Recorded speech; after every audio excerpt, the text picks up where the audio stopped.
अस्सलामुअलैकुम, आदाब।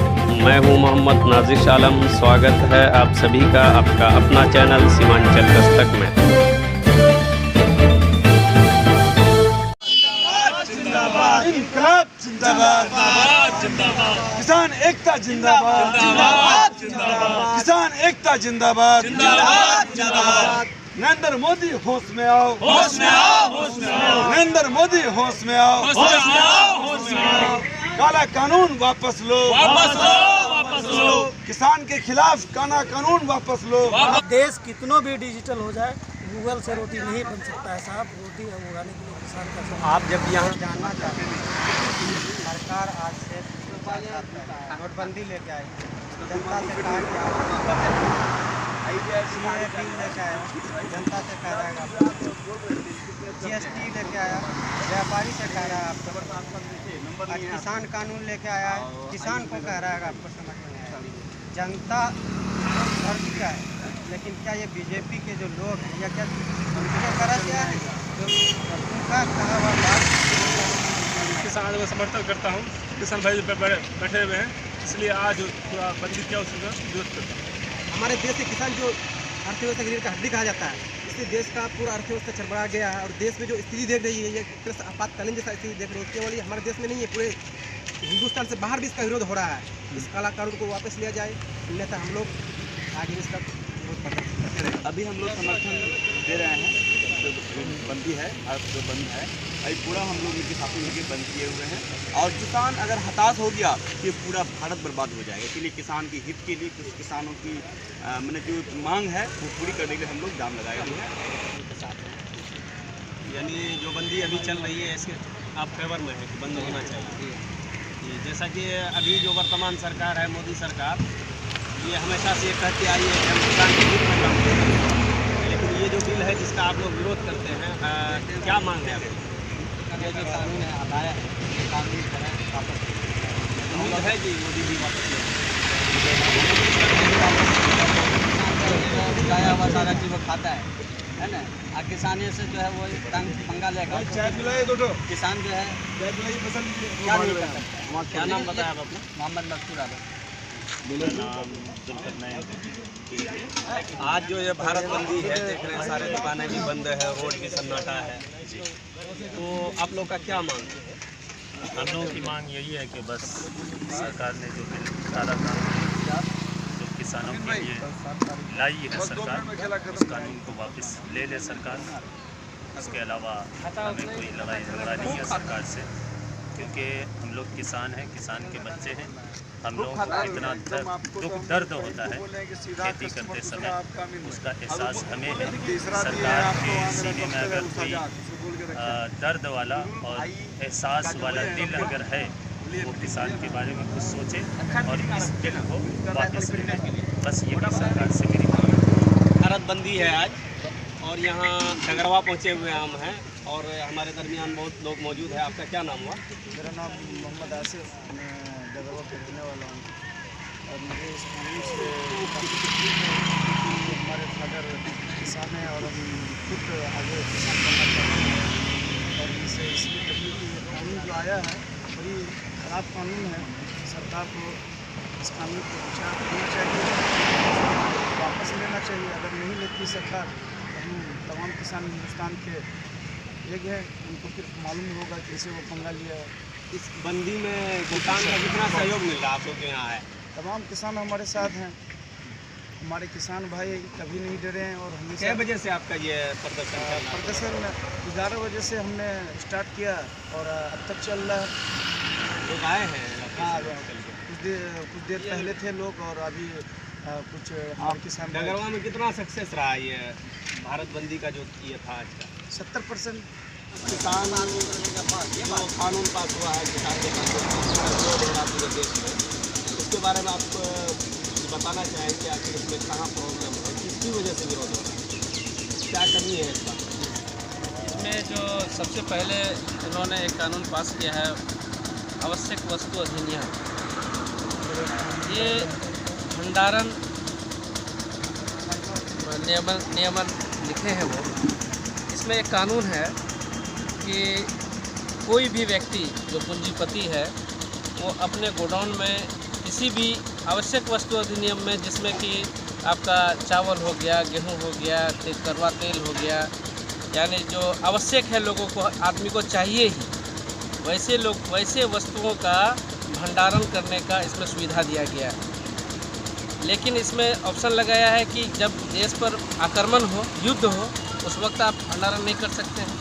दूसरा, अगर देश पर आपदा आ गया हो तो आप नहीं कर सकते हैं। लेकिन सरकार ने जून के महीना में कोरोना काल में विशेष अधिवेशन बुला करके आखिर ऐसी क्या ज़रूरत पड़ गई जो ऐसा कानून बनाया भंडारण का।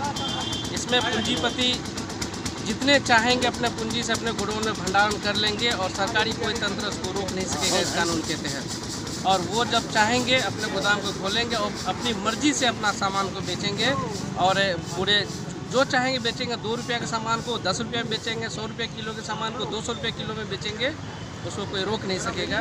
ये है भंडारण कानून। ये कानून 1950 में भी था, जो इसके त्रुटियों को देखते हुए जवाहरलाल नेहरू की सरकार ने 1955 में इस कानून को ख़त्म किया था। 1955 में जो कानून को ख़त्म किया, फिर उस कानून को मोदी जी ने 2020 में लाके लागू कर दिया। तो ऐसा भंडारण का अगर कानून चलेगा तो पूरा देश के लोग जो है पिछले चले जाएंगे पूंजीपतियों के हाथ। ये पहला है। दूसरा है कॉन्ट्रैक्ट एग्रीकल्चर। ये कॉन्ट्रैक्ट एग्रीकल्चर किया है, यहीं पर सबसे बड़ा झोल किया है सरकार ने। ये कॉन्ट्रैक्ट एग्रीकल्चर जैसे विशेष जो अलग अलग कंपनियां हैं, जो कोई बिस्किट बनाता है, कोई तेल बनाता है, कोई कुछ भी बनाता है, तो जो तेल बनाता है वो सरसों के लिए किसानों से एग्रीकल्चर के लिए कॉन्ट्रैक्ट करते हैं। करने का बनाया है कानून, अभी तो हुआ नहीं है, बनाया है कि हमको आप सारा सरसों दे दीजिए, हमारा दाम क्या लीजिएगा। तो किसान उसको बता दिया कि ठीक है, हम 100 रुपये किलो आपको सरसों देंगे।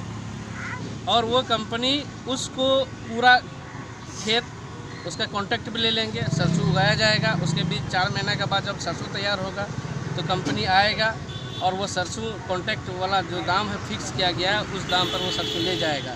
लेकिन सबसे बड़ा झोल देखिए कहाँ है इस कानून में। अब उस वक्त अगर सरसों का दाम बाज़ार में 150 रुपये किलो हो गया तो उस किसान को 100 रुपया में ही उनको दे देना पड़ेगा। लेकिन सरकार यही चाहती है। सरकार का मंशा क्या है कि जो एमएसपी तय होता है, एमएसपी में हमको सुविधा क्या है कि अगर एमएसपी ने 4 महीना पहले किसानी करने से पहले जो सरकार हमारा एमएसपी तय करता है तो हमारा उस पर हम फसल उगाते हैं।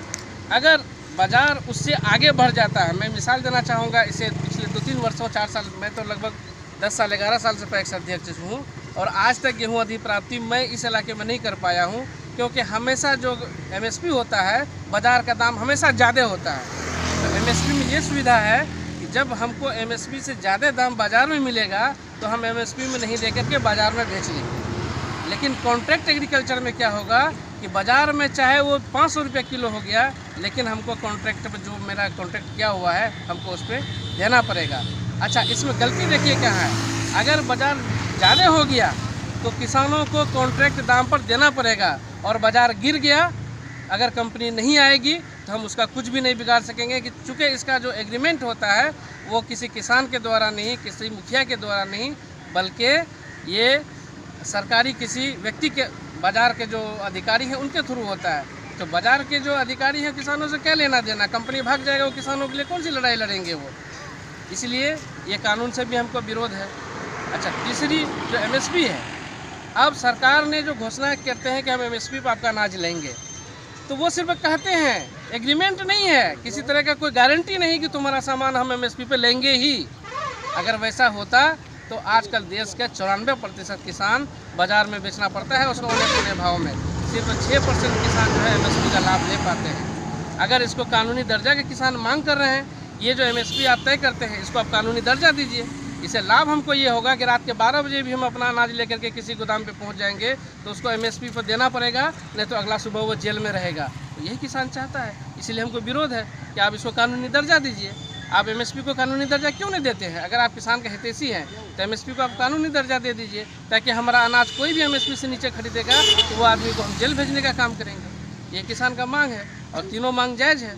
ना हम जो है कॉन्ट्रैक्ट एग्रीमेंट पर काम करने वाले हैं, ना हम जो है कि इस तरह के एमएसपी पर हम अपना अनाज औने पौने भाव में हमारा मिलता है। एमएसपी की गारंटी लीजिए आप। और तीसरा जो भंडारण का जो आप कानून पास किए हैं वो सरासर गलत है। पूंजीपतियों के हाथों हमको पूरे देश के गरीबों को बेचने का काम है। इसलिए तीनों कानून काला कानून है, तीनों कानून को वापस लिया जाए, यही हम आपको बताना चाहते हैं। इसीलिए हम इसका विरोध कर रहे हैं। ये पैक्स अध्यक्ष जनाब अमीन साहब थे, ये पूरी डिटेल बता रहे थे कि किस वजह से हमको विरोध है, कहाँ प्रॉब्लम है। ये जो 3 कानून बनाया गया है, किस किस मामले में ये विरोध करना चाहते हैं या पूरा देश में विरोध चल रहा है, ये इनको बता रहे थे। यहाँ 2 ही फसल है जिसका MSP है, एक है मक्का, दूसरा है धान, और यही 2 फसल है। लेकिन धान भी 3 से 4% जो भी MSP पे बेच पाता है, वो भी कहिए तो बहुत बड़ा मामला है। और मक्का का तो समर्थन मिलता है, होता है, लेकिन आज तक 1 किलो मक्का समर्थन मिलकर किसान नहीं बेच पाया। लागत से कम में बेचना पड़ता है, जिसके वजह से यहाँ का किसान तो गुजार है, मरा हुआ है, मर चुका है। अभी देखे होंगे आप फ्लाइट करिए अभी जितना पंजाब का जो ड्राइवर था, उन लोगों ने खुद अपनी गाड़ी लगा के आज के बंद के बैठा और ना सिर्फ बैठा, बहुत सारे आंदोलनकारी साथी थे, अपने खर्चा से लोगों को ठंडा पिलाया, चाय पिलाया। अभी की बात कर रहे हैं तो चूँकि वहाँ का किसान जागरूक है और वो इस चीज़ को समझ रहा है। जब किसान समझ रहा है तो उनका जो बेटा, चाहे वो ड्राइवर है या पुलिस है, जहाँ भी है, वो समझ रहा है। तमाम लोग आज आंदोलन कर रहे हैं। अब 12 दिन से इस कड़ाके के सर्दी में भी पूरा परिवार लेके आंदोलन कर रहे हैं। तो बिहार का किसान थोड़ा सा जागरूक नहीं है, उनको जागरूक करने की जरूरत है। लेकिन आप जैसा कह रहे हैं कि यहाँ के किसान जागरूक नहीं है, इस तरह के दिग्गज जगहों के किसान जागरूक है, लेकिन आप जो संख्या ये बता रही है इस बात में, इतने लोग ही लोगों को जागरूक कर देंगे कि आपके अंदर नज़र आ रही है। ये संख्या यहाँ पर अलग बैठे अभी आप शायद यहाँ पर नहीं थे, वहाँ सैकड़ों की तादाद में लोग वहाँ पर बैठे और धरना प्रदर्शन चला है, इसी चीज़ में सब चला और अभी चलेगा। है वहाँ से लोग तो इस तरफ आगे काम करने इतने लोग नहीं हैं। धरना इस आंदोलन को अधिकतर लोग समर्थन इसके डिमांड क्या है सरकार के साथ? बस एक ही डिमांड है, जो काला कानून लाए हैं उसको वापस कर दिया जाए या इस पर नहीं, कोई संशोधन की जरूरत नहीं है। इस बिल को कभी कोई किसान मांगा भी नहीं था, ना कोई किसान संगठन मांगा था। प्रॉब्लम क्या है? पूरा प्रॉब्लम है, किसानों को पूंजीपतियों के हाथों गुलाम बनाने का कानून है, काला बाजारी और जमाखोरी को बढ़ाने का कानून बन चुका है। तो इससे प्रॉब्लम क्या है, ये हमसे पूछ रहे हैं। ये केवल किसान विरोधी कानून नहीं है, ये हिंदुस्तान के तमाम लोगों के खिलाफ कानून है। बहुत बड़ा, कहीं न कहीं पूरा देश अब संतुलित हो जाएगा। ये बोलना है, बोलिए। सीमांचल एकता मंच के सचिव और स्टूडेंट विंग सीमांचल एकता मंच का देखिए, आज जो ये बंदी हुआ है, भारत बंद का जो ऐलान किया गया है किसान मंच के, तो दरअसल इसमें सबसे बड़ी प्रॉब्लम ये है कि आज आप देखेंगे किसान ही आत्महत्या क्यों करते हैं। MSP का ढिंढोरा सरकार पूछती है कि इसके माध्यम से, है ना, जैसा कि सर बता रहे थे कि MSP के अंदर मात्र पूरे भारत में नेशनल लेवल पे मात्र 6% किसान ही अपना फसल बेच पाते हैं और बढ़ा, और 94% किसान आज भी बिचौलिया के जरिए अपना सामान को बेचा करते हैं। तो आज आज़ादी के बाद से लेकर आज तक किसान की आय मात्र 21% बढ़ी है, और उसी को आप दूसरा पहलू से देखेंगे तो सरकारी कर्मचारी का आय 180% से ज़्यादा बढ़ा है। तो सवाल ये उठता है, अगर सरकारी कर्मचारी को और सीधा से भाषा में अगर बोलिएगा मास्टर लोगों को, अगर उसका आय को भी घटा के 21% कर दें हम, जो कि 180% है, तो वो लोग भी 6-7 हज़ार महीना पे आके समझ जाएगा। तो जब स्कूल का निरीक्षण आप करेंगे तो आपको 90% से ज़्यादा मास्टर फांसी लगाकर मरता हुआ दिखेगा। तो आज सवाल ये उठता है कि किसान ये आत्महत्या क्यों करता है।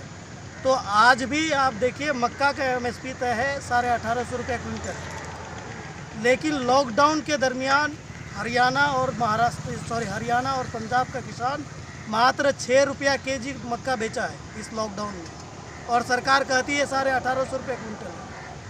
तो आप मक्का खरीद रहे हैं सरकार का 1995 वाला रेट में, और किसान ज़िंदगी जी रहा है 2020 में, जहाँ एक आदमी को जीने के लिए कम से कम 10,000 रुपये महीना का खर्च चाहिए और आप उसका फसल को 600 रुपये क्विंटल खरीद रहे हैं, तो लोग मरेगा नहीं तो क्या करेगा? तो इस पे सरकार कुछ नहीं सोच रही। इस कानून के बारे में क्या ये कानून का विरोध क्यों नहीं करते? क्योंकि दरअसल ये कानून जो 3 कानून जो सरकार पास किया है, तो तरीका तो सरासर गलत है। जब देश विश्वव्यापी मंदी से गुजर रहा था, कोरोना महामारी से जून के महीने में अध्यादेश बुला के अचानक कानून बनाता है। पहला कानून जो बनाया कि आप वस्तु का भंडारण करें, मतलब डेली यूजेस का जो भी प्रोडक्ट है आप नियमतः उसको स्टॉक नहीं कर सकते। उसको स्टॉक आप 2 ही परिस्थिति में कर सकते थे, एक तो आपदा के समय या नहीं तो फिर विश्वव्यापी जो युद्ध होता है उसके समय में स्टॉक करने की अनुमति है। लेकिन ये सरकार कह रहा है कि आप नॉर्मल तरीक़ा से भी इसको स्टॉक कर सकते हैं। तो सवाल ये उठता है, जब किसान का अनाज उगेगा खेत में और वो बेचने जाएगा उसको 10 रुपया मिलेगा और पूंजीपति उसको स्टॉक करके रख लेगा, जब किसान को लेने की वापस बारी आएगी वो 10 का सामान किसान अपने 100 रुपया में बेचेगा पूंजीपति। तो आप हमको ये बताइए, आपके क्षेत्र में या हमारे क्षेत्र में कितना ऐसा किसान है जिसके पास गोडाउन है? साहब सोने के लिए तो घर नहीं है, तो अपना सामान कैसे स्टॉक करेगा? तो ये गुलामी नहीं तो क्या है बताइए। दूसरा कानून ये है कि सरकार कहती है कॉन्ट्रैक्ट फार्मिंग करिए। कॉन्ट्रैक्ट फार्मिंग का पॉलिसी होता है कि आपका फसल का दाम आपका फसल उगने से पहले तय किया जाए। अगर कोई कंपनी, सपोज दैट एग्जाम्पल के तौर पे ब्रिटानिया एक कंपनी है जो बिस्किट बनाती है, लाखों हेक्टेयर गेहूं की आवश्यकता होती है, वो किसी भी ज़िले में घुसेगा, वहाँ के किसान से कहेगा पूरा जिला का किसान सिर्फ गेहूं लगाइए, हम आपको 20 रुपया केजी के हिसाब से गेहूं लेंगे। तो उसके बाद पे किसान क्या करेगा? गेहूं लगा देगा। तो वो गेहूं का रेट अगर मार्केट में 100 रुपया हो जाएगा तो वो नहीं दे पाएगा, वो बाहर नहीं बेच पाएगा और मजबूरन उसको देना पड़ेगा 20 रुपये की दर से। अगर खुदा ना खास्ता रेट 10 रुपया हो गया तो वो व्यापारी कहाँ जाएगा, इसका भी कोई गारंटी नहीं है। इसलिए ये दूसरा कानून का भी विरोध करते हैं। तीसरा कानून है कि 1 नेशन 1 मार्केट, कि मंडी में सामान बेचें, या अगर वहाँ नहीं बेच सकते हैं तो बाहर भी बेच सकते हैं। तो ऑलरेडी 94% किसान बाहर ही सामान बेचता है, तो आज आप मंडी का क्या बात कर रहे हो? MSP तो तय नहीं कर सकते हो आप, ढिंडोरा पीट रहे हो कि हम किसान हिस्सों की हैं। तो ये तीनों कानून दरअसल सरकार किसान को बेवकूफ़ बनाने के लिए, किसान को गुलाम बनाने के लिए लाई, इसलिए हम लोग इसका विरोध करते हैं। जैसा कि अक्सर जो वर्तमान जो सरकार है इस पर हमेशा से ये आरोप लगता है कि कोई भी कानून पास करने से पहले बहुत ज़्यादा मंथन नहीं करती है, डायरेक्ट कानून पास करने से इनका विरोध होता है। हालांकि होना ये चाहिए था कि इनसे पहले ही इस पर राय मशवरा होना चाहिए, लेकिन अचानक से कोई कानून लाया जाता है और फौरी तौर पर अपने ताकत की बुनियाद पर पास कर लिया जाता है। और ये आरोप कोई पहला ये कानून नहीं है, बल्कि पिछले 2-3 साल में कई कानून ऐसा हुआ है जो बग़ैर किसी मशवरे से कर लिया गया, हालांकि भारी विरोध का सामना करना पड़ा है। लेकिन कहीं ना कहीं ये सरकार अटल भी है कि कोई भी कानून पास करती है तो इतना आसान नहीं होता है इनको पीछे हटना। आपको लगता है कि इस आंदोलन का असर पड़ेगा? बिल्कुल यकीनन इस आंदोलन का असर पड़ेगा, क्योंकि आपको जानकारी होगी इस बात का, जब देश लॉकडाउन से गुजर रहा था, लोग शहर से गांव की ओर पलायन कर रहे थे, उस समय हमारा GDP को संभालने वाला किसान है। यकीन मानिए जब किसान पलायन करना शुरू कर देगा तो लोग खाने को मोहताज हो जाएगा। देश कितनों भी डिजिटल हो जाए, गूगल से रोटी नहीं बन सकता है साहब, रोटी उगाने के लिए किसान का। आप जब यहाँ इस बंदी के सपोर्ट में आए तो दुकानदारों से जब कहा गया तो वो लोग आपका सपोर्ट किए, सहयोग कर रहे हैं लोग?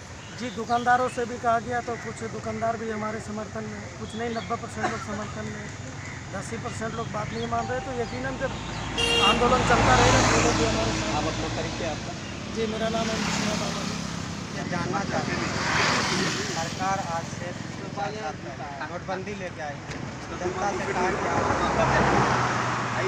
बिल लेके आया, जनता से कह रहा है GST लेके आया, व्यापारी से कह रहा है आपको, आज किसान कानून लेके आया है, किसान को कह रहा है आपको समझ में आया।